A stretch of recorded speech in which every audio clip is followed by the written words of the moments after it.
Olá, boas-vindas ao Juris 360 Lab. Que bom ter a sua companhia para mais essa análise de jurisprudência. Oi, é sempre um prazer estar aqui. Hoje, a gente começa a explorar o informativo número 769 do Superior Tribunal de Justiça, o STJ. Ele foi publicado lá em 4 de abril de 2023. Isso mesmo. E neste primeiro bloco, a gente vai focar nos 6 primeiros julgados que selecionamos. Exato. A nossa missão aqui é tentar extrair o essencial, sabe? Os pontos mais importantes de cada decisão, de um jeito claro, direto. Um resumo focado, mas com profundidade. Isso. Ok, vamos analisar isso. Qual o primeiro caso? Olha, começamos com o RMS 61.411, lá de São Paulo. Primeira turma. Certo? O tema é Direito Administrativo. É sobre aposentadoria de servidor, um caso específico, né? Ocupava cargo comissionado e o vínculo acabou antes dele pedir a aposentadoria. Situação comum até. E delicada. Qual foi a decisão do STJ? Ele perdeu o direito por não estar mais vinculado? Então, não. A tese foi que se o servidor já tinha cumprido todos os requisitos, sabe, tudo certinho, pelas regras antes da emenda constitucional 20 de 98, Ah, antes da mudança. isso, ele tem direito adquirido. E esse direito vale mesmo que ele peça a aposentadoria só depois de sair da administração. Entendi. Então o que conta é ter completado as condições quando a regra antiga estava valendo, não a data do pedido. Faz sentido. Exatamente. O principal fundamento é o artigo 3º da própria emenda 20, que foi clara em resguardar o direito adquirido. A norma, assim, não colocou como condição que o servidor estivesse na ativa quando fosse pedir. Então negar seria uma violação, né? Seria violar o direito adquirido garantido pela Constituição e o próprio artigo da emenda. Protege a expectativa, né? Muito bom. Bom, saindo da aposentadoria, mas ainda no administrativo, vamos para trânsito. A RESP 584752. Isso. Rio Grande do Sul, também em primeira turma. Aqui a questão era CNH definitiva. Se o Detran pode negar a CNH definitiva para quem cometeu infração grave durante a permissão. Certo. Mas o ponto-chave era, e se essa infração grave for só administrativa?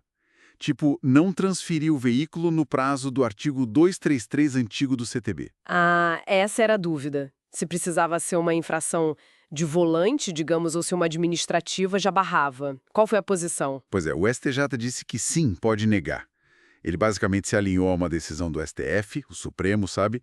Num AR lá, o 1195532. E o que o STF disse? Que o artigo 148, parágrafo 3º do Código de Trânsito é constitucional. E essa norma, ela não faz distinção se a infração na permissão foi grave ou gravíssima. Impede a CNH definitiva, não importa se foi administrativa ou de condução. Nossa. Então, para o STJ agora, seguindo o Supremo, tanto faz a natureza da infração grave. Administrativa ou de direção, o resultado é o mesmo. Sem CNH definitiva. Exatamente. Uma decisão anterior da própria Corte Especial do STJ que fazia essa distinção foi, digamos, superada por essa posição do STF. Na prática, isso exige mais cuidado do motorista permissionário, até com a papelada, então. Muita atenção, é. Qualquer deslize grave pode custar CNH definitiva. Interessante. Mudando um pouco o foco, mas ainda falando de sanções, temos o aginte no RESP 2.024.133 do Espírito Santo. Retroatividade da lei mais benéfica. Isso. Outro tema relevante. A primeira turma reafirmou o entendimento, importante. A lei que vem depois, se for mais benéfica, ela deve retroagir para alcançar também as sanções administrativas. Ah, não só as penais. Exato. Não só as penais. A base para isso é um princípio que eles extraem, por interpretação, do artigo 5º, inciso XL da Constituição, aquele que garante a retroatividade da lei penal mais favorável. Entendi a lógica. Se vale para penal, que é a mais grave, tem que valer para administrativa, que é menos grave. É isso. Precisamente. O raciocínio é esse. É uma garantia importante no direito sancionador como um todo, não só no penal. Faz todo sentido. Agora vamos dar uma virada para o direito tributário, RESP 1916376, Rio Grande do Sul. Base de cálculo do ISS na construção civil, concretagem, especificamente. Esse tema sempre volta, né? A primeira turma, olha só, de novo se alinhando a uma orientação que veio do STF, lá no tema 247. Certo. Voltou a dizer o que já era a posição mais tradicional do STJ.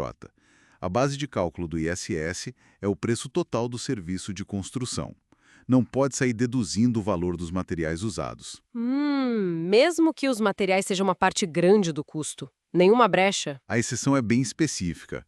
Só dá para deduzir material se ele for produzido pelo próprio prestador, mas fora do local da obra, sabe?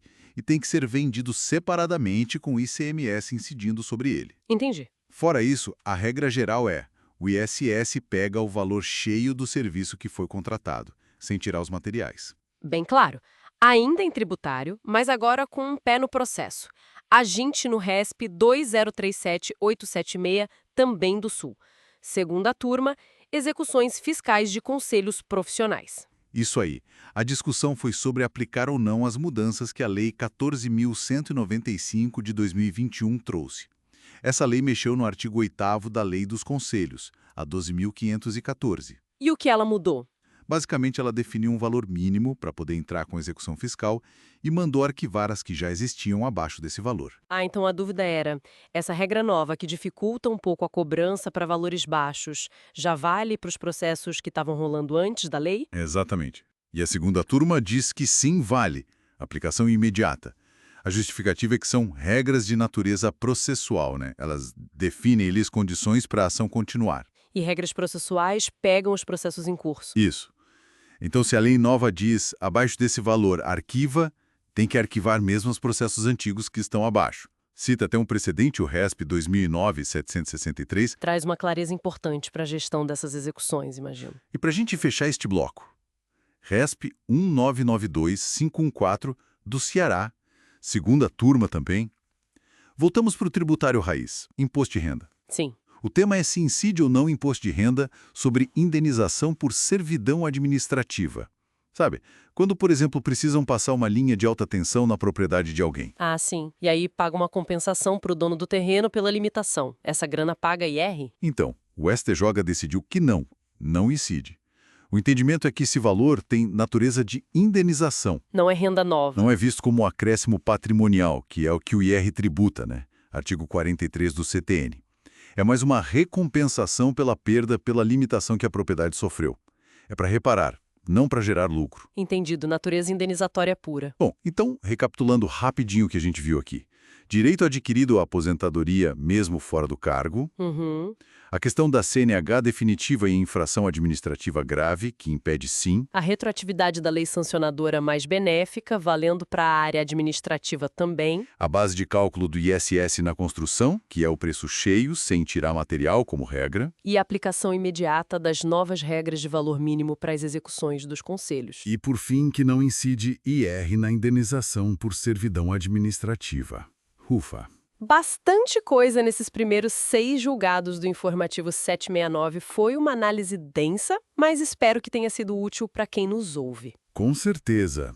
Temas bem variados e importantes. E fica o convite para continuar com a gente na análise dos próximos julgados desse informativo. Nos veremos no próximo bloco. Olá! Vamos então continuar aqui a nossa análise do informativo 769 do STJ. Temos mais alguns julgados bem interessantes pela frente. Isso aí. Vamos começar com o RESP 2019-133, lá de Pernambuco. É direito tributário. Tributário, certo. Do que se trata especificamente? Olha, a questão era se os valores da taxa Selic, que a gente recebe de volta quando tem um endébito tributário, sabe? Aquela correção e os juros. Sei, a devolução do que foi pago a mais. Exato. A pergunta era, essa Selic entra na base de cálculo do PIS e da COFINS? Boa pergunta. E aí, o que o STJ decidiu? Decidiu que sim, que integra a base de cálculo. O tribunal manteve a jurisprudência dele nesse sentido, sabe? Mesmo depois daquela decisão do Supremo, o tema 962. Ah, lembro desse tema. O STF afastou o imposto de renda e a CSLL sobre a Selic na repetição de indébito, né? Justamente. Mas o STJ disse, olha, uma coisa é IRPJ e CSLL, que incidem sobre renda, algo que o STF entende como riqueza nova, um acréscimo. Outra coisa é PIS/COFINS. E qual a diferença para o PIS/COFINS, então? Para o STJ, PIS e COFINS incidem sobre receita ou faturamento. E esse conceito de receita é mais amplo, entende? Ele abarcaria esses ingressos financeiros, mesmo sendo juros de mora e correção monetária de um valor devolvido. É tipo assim, uma entrada financeira. Entendi. A natureza do tributo e a sua base de cálculo fazem toda a diferença na análise. Faz sentido. Bom, vamos sair do tributário. Próximo caso. Vamos sim. Agora é o RESP 2043-003, de São Paulo, Direito Civil e do Consumidor, um tema bem atual. Tratamento para transtorno do espectro autista, o TEA. TEA, sim. O que estava em jogo? Reembolso. Isso, especificamente o reembolso integral de tratamento multidisciplinar, incluindo coisas como musicoterapia, quando feito fora da rede credenciada do plano de saúde. Reembolso integral fora da rede. Isso geralmente é exceção, né? Exatamente. E o STJ definiu que esse reembolso integral só era devido em casos bem específicos, e isso antes de 1º de julho de 2022. Antes de julho de 2022. Por que essa data? Porque foi quando entrou em vigor a Resolução Normativa 539 da ANS. Antes disso, e considerando outras manifestações da agência, havia uma certa dúvida sobre a obrigatoriedade de cobrir todas essas terapias, como a musicoterapia, que, aliás, já estava no SUS, né? Ah, então a resolução veio para clarear as coisas. Isso. A partir dali, a cobertura ficou mais explícita. Antes, o reembolso integral só caberia mesmo em exceções, tipo se a operadora descumpriu o contrato, não tinha profissional na rede, ou se havia uma ordem judicial mandando pagar. A regra geral sempre foi o reembolso limitado aos valores da rede. Entendido. O marco temporal da RN 539 foi decisivo.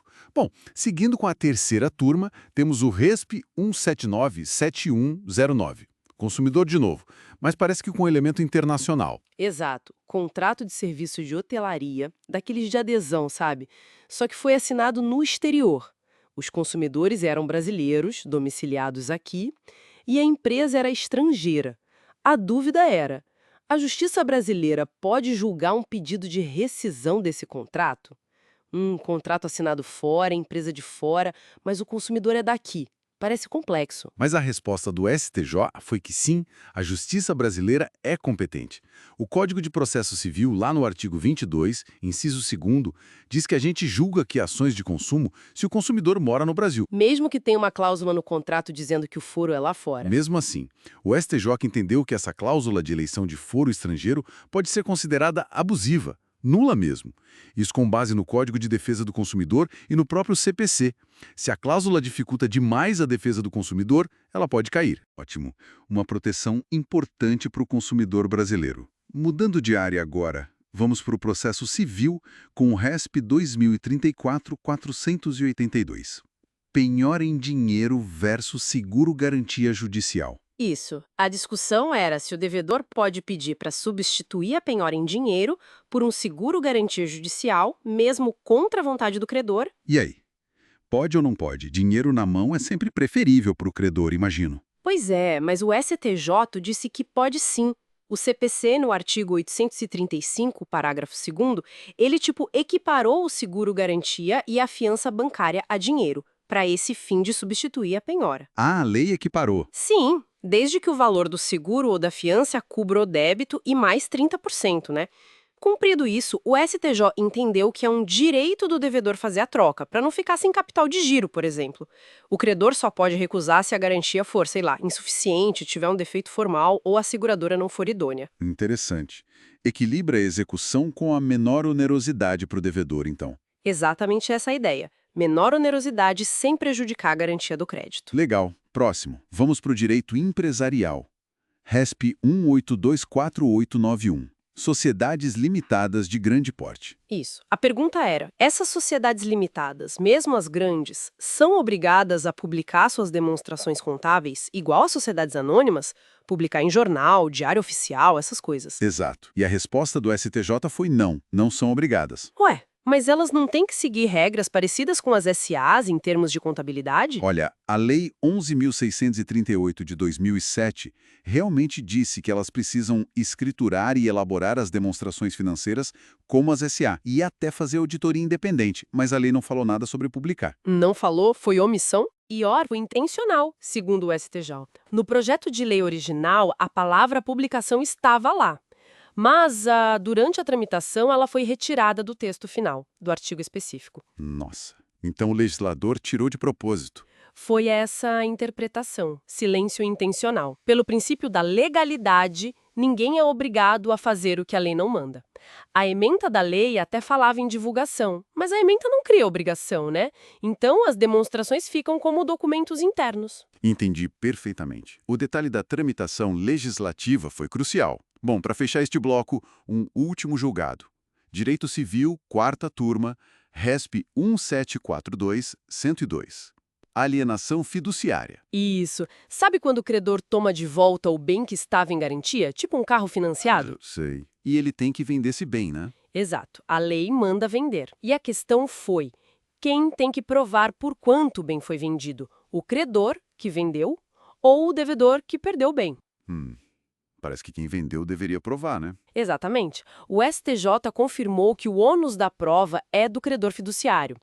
O Decreto-Lei 911 diz que o credor tem que vender, pagar a dívida, as despesas e prestar contas ao devedor, entregando o saldo que sobrar, se sobrar. Ah, a prestação de contas é chave. Sim, como é o credor que administra essa venda, que é de interesse também do devedor, para quitar a dívida e receber eventual saldo, é ele quem tem que comprovar tudo direitinho. O valor da venda, as despesas, não dá para jogar essa responsabilidade para o devedor. Perfeito. Fica claro que a responsabilidade de documentar a venda é de quem a realiza. Ótimo. Com isso, fechamos mais este bloco de análise do informativo 769. Isso mesmo. Bastante coisa interessante. Verdade. Nos veremos no próximo bloco. Olá! Vamos então continuar nossa conversa sobre o informativo 769 do STJ, retomando de onde paramos com mais 6 julgados importantes. Vamos lá, perfeito. O primeiro da lista agora é o recurso especial 1.651.663, lá de São Paulo. Quarta turma. E aqui a gente está falando de direito do consumidor. Ah, consumidor. E qual foi a discussão central nesse caso? Envolveu acidente, não foi? Isso, um acidente de carro fatal, infelizmente. E o ponto-chave, assim, foi que o STJ entendeu que a culpa concorrente da vítima pode, sim, atenuar a responsabilidade do fornecedor, mesmo sendo relação de consumo, né? Culpa concorrente. Como assim? O que a vítima teria feito? Então, o laudo pericial foi bem claro. Excesso de velocidade e, além disso, a pessoa estava sem cinto de segurança. Aí, bom, mesmo tendo um defeito no produto, que foi um pneu que esvaziou de repente, que seria a responsabilidade do fornecedor, pelo CDC, certo? Exato, artigo 12 do CDC. Mas o tribunal ponderou que a conduta da própria vítima contribuiu muito para o resultado final, para a morte. Sabe? Entendi. Então não é que o fornecedor ficou isento, mas a responsabilidade dele foi, digamos, diminuída por causa da ação da vítima. Precisamente. Atenuada. Eles fizeram uma leitura conjunta do CDC com o Código Civil, o artigo 945, que fala justamente da culpa concorrente. Não exclui, mas reduz o dever de indenizar. É um ponto bem relevante, né? Mostra como o comportamento do consumidor também entra nessa balança. Interessante essa ponderação. Bom, saindo do consumidor e indo para marcas, temos o RESP 1.929.811 do Rio, também da quarta turma. A briga era entre Extra e Extrabom. Essa mesma. Direito marcaram na veia. Aqui o X da questão foi a força da marca Extra. O STJ classificou como uma marca com elemento evocativo ou sugestivo. Evocativo? O que isso quer dizer na prática para a proteção da marca? Quer dizer que o termo extra, por si só, ele remete a uma ideia tipo de qualidade superior, de algo a mais, sabe? É uma expressão comum no mercado, não tem aquela originalidade toda, aquele cunho fantasioso forte. Ah, tá. Não é um nome inventado do zero. Isso. E por ser assim meio comum, a proteção dela é considerada mitigada, mais fraca. Daí o tribunal analisou se Extrabom causaria confusão no consumidor médio com extra. E a conclusão foi que não causaria. Exato. A adição do bom foi vista como suficiente para criar uma diferença sonora e visual. Afastou o risco de confusão ou associação indevida. Por isso, as duas marcas podem coexistir no mercado. É uma aplicação direta da Lei de Propriedade Industrial, né? Entendido. Marcas mais fracas têm que conviver mais. Seguindo, vamos para processo civil. RESP 1987774 do Ceará. Quarta turma de novo. Qual era o problema processual aí? A discussão era sobre execução de título extrajudicial. Sabe quando o devedor alega que estão cobrando a mais, o tal excesso de execução, ou que a dívida nem é exigível? Sei. Então, se para provar isso for preciso mais do que simples documentos, tipo precisar de uma perícia contábil, uma análise mais complexa, Aí não dá para alegar numa petição simples no meio da execução. exatamente, o STJ disse que nesses casos, o caminho correto e obrigatório são os embargos à execução. Ah, os embargos, que é quase um processo à parte, né? Isso. Com mais espaço para discutir e provar. Isso. Os embargos permitem essa cognição ampla, discutir a fundo a origem da dívida, fatos posteriores, produzir provas mais demoradas, como a perícia. Tentar fazer isso de forma simplificada na execução poderia ferir o direito de defesa. Então, para garantir o contraditório, tem que ser via embargos. Faz sentido para organizar o processo e garantir a defesa. Mudando de área agora, vamos para o direito penal. Um caso da quinta turma sobre estupro de vulnerável, que corre em segredo de justiça. A questão era a presunção de vulnerabilidade, né? Correto. E aqui o STJ foi bem firme, reafirmando o que já está na súmula 593 e no tema 1121. A presunção de que o menor de 14 anos é vulnerável, lá do artigo 217-A do Código Penal, ela é absoluta. Não tem como relativizar. Absoluta. Quer dizer, não importa se tinha consentimento ou um namoro, não importa. O tribunal foi claro. Relacionamento amoroso, suposta maturidade da vítima, nada disso afasta o crime. Especialmente no caso concreto, que tinha umas particularidades bem graves, né? Tentaram diferenciar de outros casos, há um distinguishing. Tentaram sim. Compararam com um precedente onde tinha consentimento da família, formação de núcleo familiar. Mas aqui era bem diferente. A mãe da vítima não só não consentiu, como denunciou. E a diferença de idade era brutal, 36 anos. Além de relatos de que a vítima mudou o comportamento, ficou agressiva depois que a relação começou. Nossa, elementos que reforçaram a vulnerabilidade, então. Sem dúvida. Deixou claro que não tinha como afastar a tipicidade penal. É um recado forte sobre a proteção integral que a lei busca dar ao menor de 14 anos. Entendido. Ainda na quinta turma em processo penal, o RMS 63.152 de Santa Catarina. Esse tratou daquele advogado que abandona o plenário do júri. Pois é, uma situação complicada.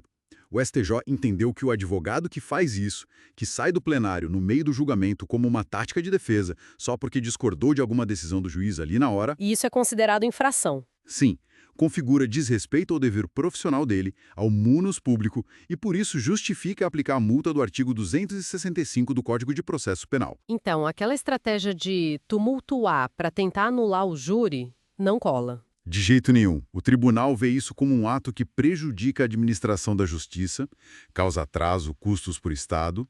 A discordância tem que ser manifestada pela via correta, que são os recursos, não abandonando o posto. E a multa pode até ser solidária, viu? Se mais de um defensor participou.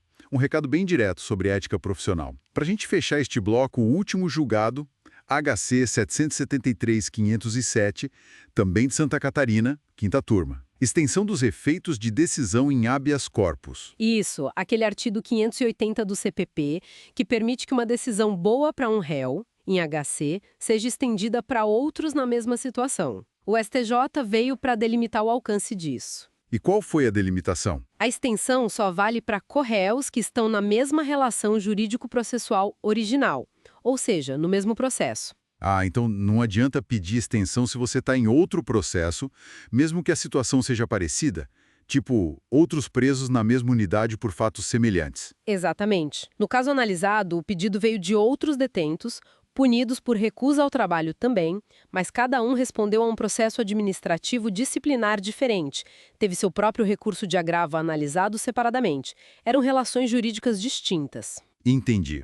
Falta a identidade processual. Isso. O objetivo do artigo 580 é garantir isonomia, tratamento igual, mas para aqueles que compartilham o mesmo processo, a mesma acusação original. Não para situações parecidas em processos diferentes. Faltaria legitimidade nesse caso. Uma definição importante para a prática da extensão em HC. Bom, com isso fechamos mais essa rodada de 6 julgados do informativo 799. Bastante coisa, hein? Bastante. E é interessante ver, né? Do consumidor à execução penal, passando por marcas, processo civil, processo penal. Mostra como a STJ está o tempo todo buscando definir critérios, equilibrar interesses. É fundamental acompanhar essa evolução para entender como o direito está sendo aplicado no dia a dia. Com certeza. E a gente continua essa análise. Nos veremos no próximo bloco. Olá! Chegamos ao último bloco da nossa análise aqui do informativo 769 do STJ. Isso aí, continuando a nossa conversa. Exato. Vamos mergulhar agora nos dois últimos julgados que comentamos, os dois da sexta turma. Para começar, temos o RHC 163.224, lá do Rio de Janeiro. O assunto aqui é colaboração premiada, né? Isso, e a discussão ficou quente, principalmente sobre a validade de umas cláusulas que, olha, parecem bem pesadas para o colaborador. Que tipo de cláusula? Penas, não é isso? Penas e, o ponto principal, a suspensão do prazo prescricional. A questão era, até onde vai a força desses acordos? Eles valem mesmo com essas condições? Entendi. E a sexta turma, bom, ela definiu uma tese importante aqui. Basicamente, o acordo de colaboração premiada, mesmo com esses ônus, tipo suspender a prescrição por 10 anos... 10 anos é bastante tempo. Pois é, mesmo assim, ele tem que ser visto como um pacote, sabe? Um todo coeso. E uma vez homologado pelo juiz, ele vira um título executivo judicial. Ah, então ganha força de decisão judicial mesmo. Exatamente. As cláusulas são para valer. E nesse caso específico, como era esse pacote? Era muito detalhado? Era assim. Tinha uma unificação de pena com um limite, um teto de 10 anos. E isso valia para tudo. Investigações, processos em andamento e até futuros. E essa pena unificada seria cumprida de um jeito escalonado. 90 dias no fechado, depois 12 meses em domiciliar e mais 18 meses de serviços comunitários. Era a cláusula sexta. Ok, essa parte parece um benefício para o colaborador. Ter um teto. Sim, mas aí vinha a cláusula sétima, o ponto nevrálgico, né? A da suspensão da prescrição. Essa mesma. Previa que depois de atingir o teto de 10 anos, os processos e a própria prescrição ficariam suspensos por mais 10 anos. Uau! E a defesa, claro, atacou isso? Claro. Argumentou que era uma inovação, algo que a lei não previa explicitamente, essa suspensão tão longa. Faz sentido o argumento da defesa. Mas, pelo visto, não foi o que o STJ entendeu. Como eles justificaram manter essa cláusula? O raciocínio do STJ foi interessante. Eles partiram da natureza do acordo, que a Lei 12.850 define como um negócio jurídico processual, né? Certo. Então, eles não olharam para a cláusula sétima, a da suspensão, de forma isolada. Viram ela como ligada diretamente à cláusula sexta, da unificação da pena. Há uma coisa amarrada na outra. Exato. Funciona como uma garantia, tipo um mecanismo para assegurar que o benefício da pena limitada só valesse se o acordo fosse cumprido integralmente. É uma forma de coerção para garantir o cumprimento. Entendi. Então não seria uma criação fora da lei, mas parte da estrutura que o próprio colaborador aceitou. Isso. Ele aceitou voluntariamente ao assinar. E como o juiz o homologou, validou o acordo, ele se tornou esse título executivo. O combinado tem que ser cumprido. Fica a mensagem da força do acordo homologado, então. Total. O STJ parece querer blindar esses acordos, tratando-os quase como sentenças definitivas nos seus termos. Ok, esse ponto da colaboração ficou claro. Agora, mudando um pouco o foco, vamos para o Acordo de Não Persecução Penal, o ANPP. É o HC 76.1049 do Paraná. Aqui a questão foi diferente, né? Bem diferente. No ANPP, o ponto-chave foi o timing, o momento certo de oferecer o acordo. Certo. E aqui a sexta turma bateu o martelo numa tese que, olha, é fundamental. O Ministério Público tem o poder-dever de oferecer o ANPP na hora certa. E qual seria a hora certa? Antes de apresentar a denúncia. Isso, claro, se os requisitos legais estiverem presentes. Se o MP não oferece quando devia, sem uma boa justificativa, isso gera nulidade absoluta. Nulidade absoluta? É forte isso. Muito forte. Anula o processo. É bom a gente lembrar rapidinho que é o ANPP, né? Ele está lá no 28A do Código de Processo Penal. Isso. A ideia é ser uma alternativa, evitar abrir processo criminal para tudo, um filtro. E é visto como um poder-dever do MP, para ser usado antes do processo começar mesmo, na fase pré-processual. Exatamente. E o STJ até já tinha dito antes, num outro caso, que a confissão lá no inquérito nem sempre era obrigatória para propor o acordo, lembra? Lembro, foi o HC 657165. Isso é importante para o caso atual, imagino. Totalmente. Porque nesse HC do Paraná, o que aconteceu foi justamente isso. O MP não ofereceu o ANPP antes da denúncia. E qual foi a alegação? Alegou que faltava a confissão extrajudicial, lá no inquérito, só que aí, tempos depois, com a denúncia já recebida pelo juiz, processo rolando, quase prescrevendo... Aí o MP resolveu oferecer. Exatamente. Aí o MP ofereceu o acordo tardiamente. E por que essa oferta tardia deu problema? Se o MP ofereceu, mesmo que depois. Porque o STJ entendeu que as outras condições objetivas pro ANPP já estavam lá no começo, antes da denúncia ser oferecida. Ah, entendi. E como o acordo é um poder-dever e a confissão prévia não era indispensável naquele momento, segundo o próprio STJ, a falha em não oferecer na hora certa foi considerada grave. Exato. Fatal. A nulidade absoluta, porque o prejuízo pro acusado é óbvio, é presumido. Ele perdeu a chance de evitar o processo criminal. O recebimento da denúncia poderia ter sido evitado. Faz todo sentido, pensando na lógica do ANPP como algo pré-processual. Perfeito. A própria lei, lá nos parágrafos 8 e 10 do 28A, meio que indica esse caminho, né? Primeiro tenta acordo, se não der certo ou for descumprido, aí sim vem a denúncia ou continua a investigação. Oferecer depois que a denúncia já foi recebida quebra essa lógica. Completamente. Desvirtua a natureza do Instituto. O ANPP foi feito para ser uma saída antes do processo começar para valer. A oferta tardia não conserta a omissão lá do início. Bom, e com isso a gente fecha a análise do informativo 769 do STJ. Foram 2 julgados bem interessantes da 6ª turma. Sim, discussões importantes sobre a força dos acordos penais e o momento certo para aplicar institutos como a ANPP mostra como essa área da justiça negociada está sempre evoluindo, né? Sem dúvida. E como é essencial acompanhar essa evolução da jurisprudência. Para a prática jurídica do dia a dia, fundamental. Fica então uma reflexão, né? Até que ponto essa busca por eficiência, por soluções consensuais no processo penal pode ou deve mexer com garantias e ritos que eram, digamos, mais rígidos tradicionalmente? É algo para a gente pensar. E para quem curtiu essa nossa conversa e quer continuar por dentro das decisões importantes dos tribunais, fica o convite. Se inscreve aqui no canal Juris 360 Lab. E deixa também o seu like, ajuda bastante a gente. Isso mesmo. Muito obrigado pela companhia e até a próxima.